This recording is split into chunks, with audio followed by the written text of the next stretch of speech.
Hello दोस्तों, Shabnam study point में आपका स्वागत है। आज मैं फिर से टेक्स्ट बुक का बिहार एसएससी सीजीएल का पहला टेस्ट साइंस का 20 क्वेश्चन लेके आई हूँ। और आप मेरे चैनल पे नए हैं तो चैनल को सब्सक्राइब कर लें ताकि आने वाला हर वीडियो आप तक पहुँचे। तो आइए शुरू करते हैं। पहला क्वेश्चन है, स्टील को जंग रोधी बनाने के लिए उनमें कौन सी धातु डाली जाती है? तो स्टील को जंग प्रतिरोध बनाने के लिए उनमें से कौन सी धातु डाली जाती है? तो इसका सही आंसर हो जाएगा ऑप्शन ए, क्रोमियम। इसके बारे में देख लेते हैं। जब हम लोहे को कुछ समय के लिए खुले में छोड़ देते हैं तो यह एक भूरे रंग का आवरण प्राप्त कर लेता है। इस भूरी परत को जंग कहते हैं और जंग रेडॉक्स प्रतिक्रियाओं के कारण होता है और जंग बनने की प्रक्रिया को जंग लगना कहा जाता है। स्टील को जंग प्रतिरोधी बनाने के लिए उनमें क्रोमियम मिलाया जाता है। स्टेनलेस स्टील अपने संक्षारण प्रतिरोध के लिए जाना जाता है। अगला क्वेश्चन है, बेरी बेरी डैश की कमी के कारण होता है। तो बेरी बेरी किसके कमी के कारण होता है? तो इसका सही आंसर हो जाएगा ऑप्शन सी, थायमीन। थायमीन के कमी के कारण होता है। इसके बारे में देख लेते हैं। बेरी बेरी विटामिन B1 की कमी से होने वाला रोग है जिसे थायमीन की कमी के नाम से भी जाना जाता है। रोग दो प्रकार के होते हैं, गीली बेरी बेरी और सूखी बेरी बेरी। तो गीली बेरी बेरी के बारे में देखते हैं। हृदय और संचार प्रणाली को प्रभावित करती है और सूखी बेरी बेरी नसों को नुकसान पहुंचाती है और इसे मांसपेशियों की ताकत कम हो सकती है और अंत में मांसपेशी पक्षाघात हो सकता है। रिकेटस के बारे में देखते हैं। रिकेटस एक बचपन की हड्डी का विकार है जहां हड्डी नरम हो जाती है और फ्रैक्चर और विकृति का खतरा हो जाता है। यह विटामिन डी के कमी के कारण होता है। और पोलोग्राम की कमी से होने वाला रोग नियासिन की कमी से होता है। विटामिन B3 का रासायनिक नाम नियासिन है और नियासिन भोजन को ऊर्जा में बदलने के लिए महत्वपूर्ण है। पाचन तंत्र और तंत्रिकाओं के कामकाज में सहायता करता है। अगला क्वेश्चन है, दांतों की सड़न तब शुरू होती है जब मुंह का pH डैश से कम होता है, यानी कि कितना से कम हो जाता है। तो इसका सही आंसर हो जाएगा ऑप्शन डी, 5.5 से कम हो जाता है तो दांतों का सड़न शुरू हो जाती है। इसके बारे में कुछ देख लेते हैं। दांतों की सड़न तब शुरू होती है जब मुंह का pH 5.5 से कम होता है। कैल्शियम फॉस्फेट से बना दंत वल्क शरीर का सबसे कठोर पदार्थ होता है और यह पानी में नहीं घुलता है, लेकिन मुंह में pH 5.5 से कम होने पर यह खराब हो जाता है। अगला क्वेश्चन है, विभोज ऊतक के 3 प्रकार क्या हैं? तो विभोज ऊतक के 3 प्रकार क्या हैं? तो इसका सही आंसर हो जाएगा ऑप्शन सी, अग्रस्त, अंतवेशी, पार्श्व। इसके बारे में देखते हैं। विभोज ऊतक पौधे में पाए जाने वाले ऊतक के प्रकार हैं जो विभाजित और पुनर्विभाजित होते रहते हैं और इसलिए पौधे के विकास में शामिल होते हैं। विभोज ऊतक को क्षेत्र के आधार पर जहां वे मौजूद होते हैं अग्रस्त, पार्श्व और अंतवेशी के रूप में वर्गीकृत किया गया है। विभोज ऊतक द्वारा निर्मित नई कोशिकाएं शुरू में स्वयं विभोज ऊतक की तरह होती है, लेकिन जैसे जैसे वे बढ़ती है और परिपक्व होती है उनकी विशेषताएं धीरे धीरे बदलती है और वे अन्य ऊतकों के घटकों के रूप में विभेदित हो जाती है। अग्रस्त विभोज ऊतक तनों और जड़ों के बढ़ते सिरों पर मौजूद होता है और तने और जड़ की लंबाई बढ़ाता है। पार्श्व विभोज ऊतक के कारण तने या जड़ की परिधि बढ़ती है और कुछ पौधे में देखा जाने वाला अंतवेशी विभोज ऊतक गांठ के पास स्थित होता है। विभोज ऊतक की कोशिकाएं बहुत सक्रिय होती है। इनमें संघनन कोशिका द्रव, पतली सेल्यूलोज दीवारें और मुख्य नाभिक होते हैं। इनमें रिक्तिकाएं का अभाव होता है। अगला क्वेश्चन है, निम्नलिखित में से कौन सा उपकरण आर्किमिडीज सिद्धांत पर आधारित है? तो इनमें से कौन सा उपकरण आर्किमिडीज सिद्धांत पर आधारित है? तो इसका सही आंसर हो जाएगा ऑप्शन बी, हाइड्रोमीटर। इसके बारे में कुछ देख लेते हैं। हाइड्रोमीटर में मूल रूप से मापे हुए तरल में डूबा हुआ एक भारित सीलबंद लंबी ग्रीवा वाला कांच का बल्ब होता है। प्लवनशीलता गहराई तरल घनत्व को दर्शाती है और वास्तविक गुरुत्वाकर्षण मान को बढ़ाने के लिए ग्रीवा को कैलिब्रेट किया जा सकता है। द्रवों का घनत्व ज्ञात करने के लिए प्रयुक्त हाइड्रोमीटर आर्किमिडीज के सिद्धांत पर आधारित है और आर्किमिडीज का सिद्धांत के बारे में देखते हैं। इनमें कहा गया है कि एक पिंड जब पूरी तरह या आंशिक रूप से तरल में डूबा होता है तो ऊपर की ओर एक उत्प्लावक बल का अनुभव होता है जो तरल के आयतन के बराबर होता है। आर्किमिडीज के सिद्धांत को उत्प्लावकता के भौतिक नियम के रूप में भी जाना जाता है। और जब कोई ठोस किसी तरल में पूरी तरह से डूब जाता है तो उसका वजन कम हो जाता है जो उस तरल के वजन के बराबर होता है जिसे वह विस्थापित करता है, यानी कि आभासी भार बराबर वास्तविक भार माइनस उत्प्लावन बल, यानी कि mg माइनस pgv, जहाँ m बराबर वस्तु का द्रव्यमान और p बराबर द्रव का घनत्व। अगला क्वेश्चन है, निम्नलिखित में से कौन सा सांद्रता पैरामीटर तापमान में परिवर्तन से प्रभावित नहीं होता है? तो इनमें से कौन सा होगा? तो इसका सही आंसर हो जाएगा ऑप्शन डी, मोलिटी। मोलिटी का आयतन से कोई संबंध नहीं है, इसलिए तापमान में बदलाव से मोलिटी प्रभावित नहीं होगी। अगला क्वेश्चन है, आम को संरक्षित करने के लिए ममीदी तंद्रा बनाने के लिए आम के गुद्दे में क्या मिलाना चाहिए? तो क्या मिलाना चाहिए? तो इसका सही आंसर हो जाएगा ऑप्शन सी, दोनों, यानी कि चीनी और गुड़ दोनों मिलाना चाहिए। इसके बारे में देखते हैं। सभी खाद्य पदार्थ खराब हो जाते हैं अगर उन्हें ठीक से संग्रहित नहीं किया जाता है। ममीदी तंत्र के बारे में देखते हैं। आंध्र प्रदेश में आम पापड़ को तेलुगु में ममीदी तंद्रा कहा जाता है और यह एक आम संरक्षण विधि है जो इसे पूरे वर्ष उपलब्ध कराती है। आम पापड़ आम के गुद्दे से बना एक भारतीय फल है। इसे चीनी या गुड़ के घोल में मिलाकर धूप में सुखाया जाता है। पारंपरिक आम पापड़ मीठा होता है, हालांकि यह विभिन्न किस्मों में उपलब्ध होता है। अगला क्वेश्चन है, डैश का ऑक्साइड जल में घुलने पर नीले लिटमस को लाल कर देगा। तो कौन सा? तो इसका सही आंसर हो जाएगा ऑप्शन ए, सल्फर। सल्फर का ऑक्साइड जल में घुलने पर नीले लिटमस को लाल कर देगा। इसके बारे में देखते हैं।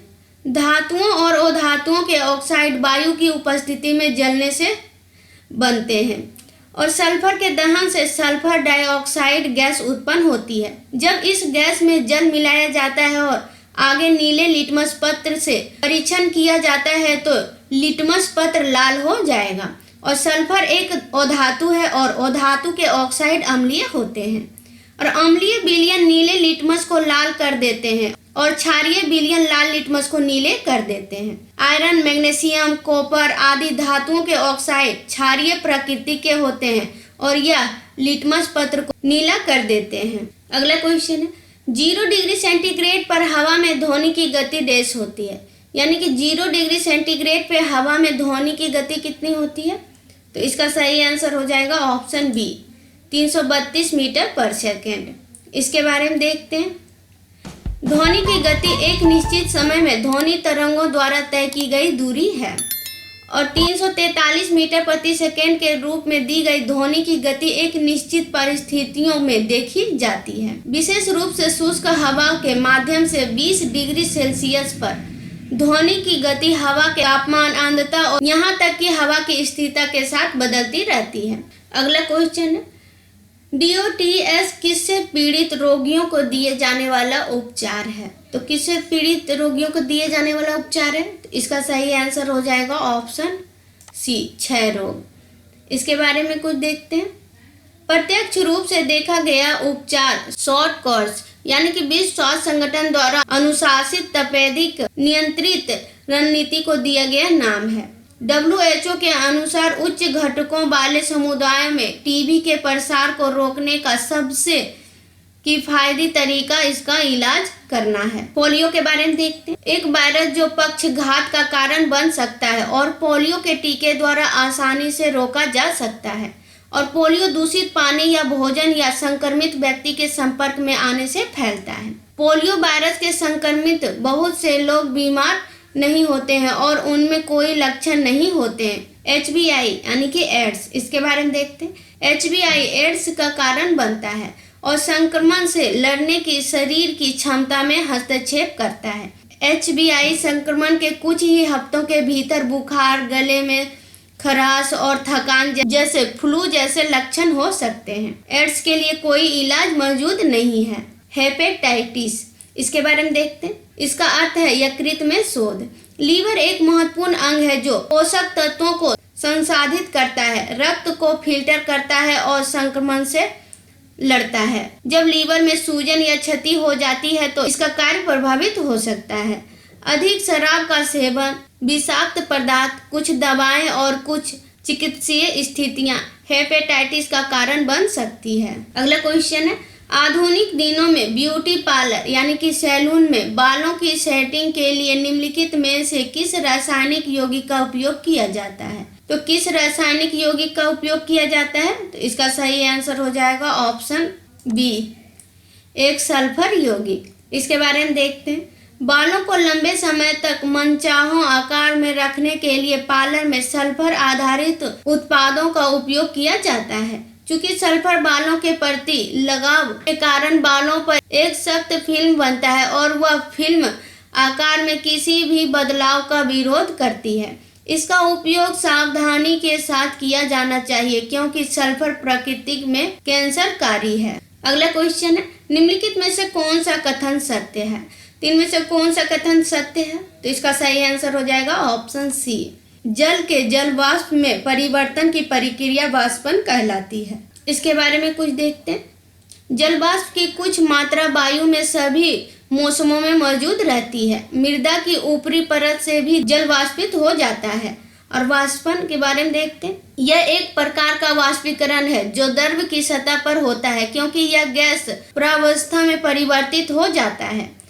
आसपास की गैस को वाष्पीकरण पदार्थ से संतृप्त नहीं किया जाना चाहिए।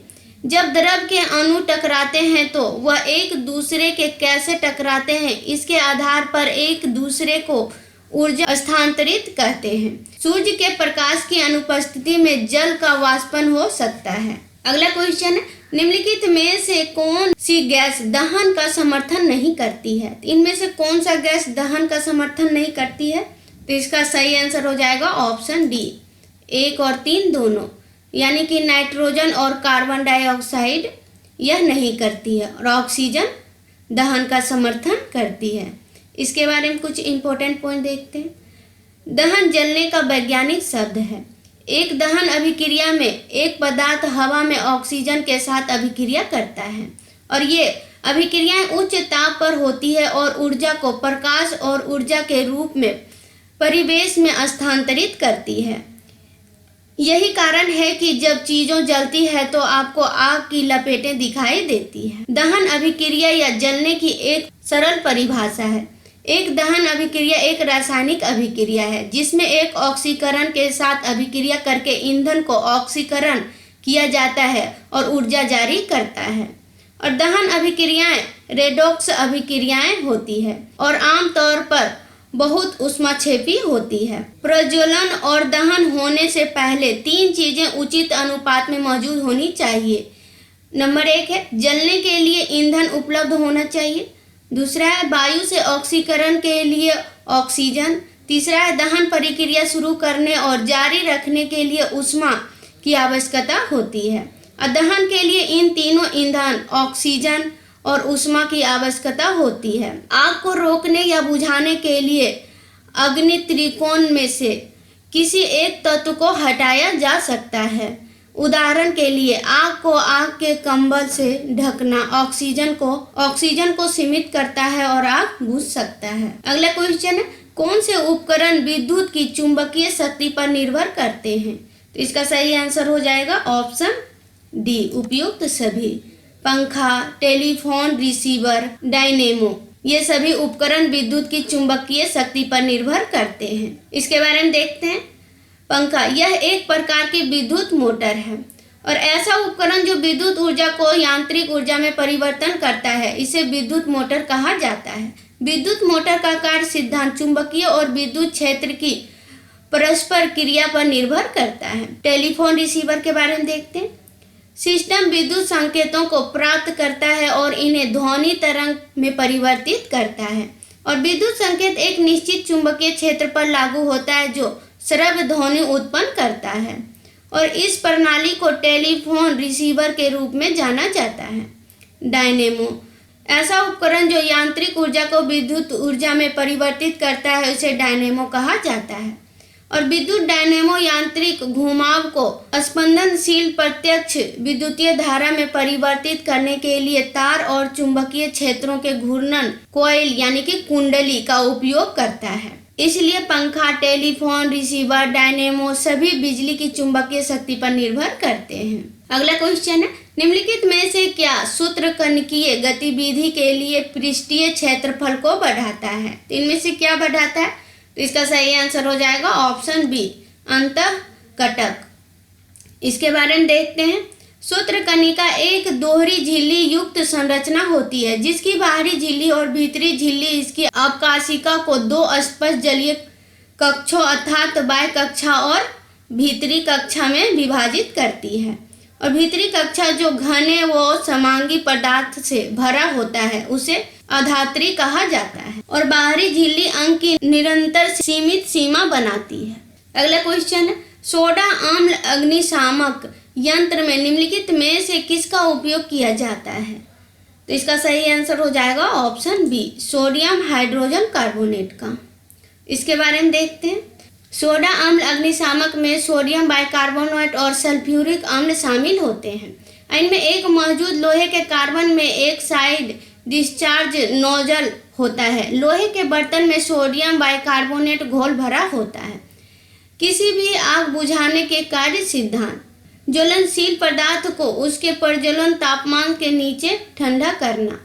सल्फ्यूरिक अम्ल को सोडियम बाइकार्बोनेट के घोल के साथ मिलाकर कार्बन डाइऑक्साइड गैस की मात्रा पैदा करता है। और कार्बन डाइऑक्साइड गैस दहनशील नहीं है, ना ही यह दहन का समर्थन करता है। और यह हवा में भारी है और हवा की ऑक्सीकरण की आपूर्ति में कटौती करता है। इस प्रकार आग को बुझाता है। अगला क्वेश्चन है, हवाई जहाज जैसे वस्तुओं की स्थिति का पता लगाने और स्थान निर्धारित करने के लिए उपयोग किया जाने वाला उपकरण है। तो कौन सा है? इसका सही आंसर हो जाएगा ऑप्शन ए, रडार। इसके बारे में देखते हैं। रडार का पूर्ण रूप radio detection and ranging system है। इसका उपयोग किसी वस्तु के स्थान और उस बिंदु से दूरी का पता लगाने के लिए किया जाता है जहां रडार रखा गया है। यह अंतरिक्ष में ऊर्जा विकिरित करके और वस्तुओं से प्रतिध्वनि या परावर्तित संकेत की निगरानी करके कार्य करता है। सोनार, तो सोनार का अर्थ है साउंड नेविगेशन और रेंजिंग। और यह जल के नीचे की कलाकृतियों जैसे कि जल की पहाड़ियों, घाटियों, हिमखंडों, पनडुब्बियों और डूबे हुए जहाज़ों की दूरी, दिशा और गति निर्धारित करने का एक उपकरण है। इसके बाद है लेजर। तो इसके बारे में देखते हैं। लेजर विकिरण के उद्दीप्त उत्सर्जन द्वारा प्रकाश का प्रावधान। लेजर एक असामान्य प्रकाश स्रोत है क्योंकि यह प्रकाश बल्ब या टॉर्च से काफी भिन्न होता है। एक लेजर उपकरण विशेष तरंग दैर्ध्य पर प्रकाश उत्सर्जित करने के लिए परमाणुओं या अणुओं का उपयोग करता है।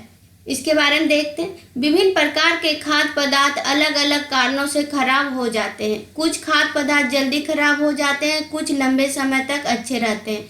भोजन के खराब होने की पहचान उसके रंग, स्वाद और गंध में परिवर्तन से की जा सकती है। ताज़ा भोजन खराब हो चुके भोजन से अलग दिखाई देता है, जैसा रंग में परिवर्तन, बनावट में परिवर्तन। वस्तु सामान्य से अधिक नरम हो सकती है। मोल्ड एक प्रकार का कवक है जो खराब भोजन पर उगता है। यदि मोल्ड होता है तो यह अक्सर वस्तु पर बाहरी रूप से दिखाई देता है।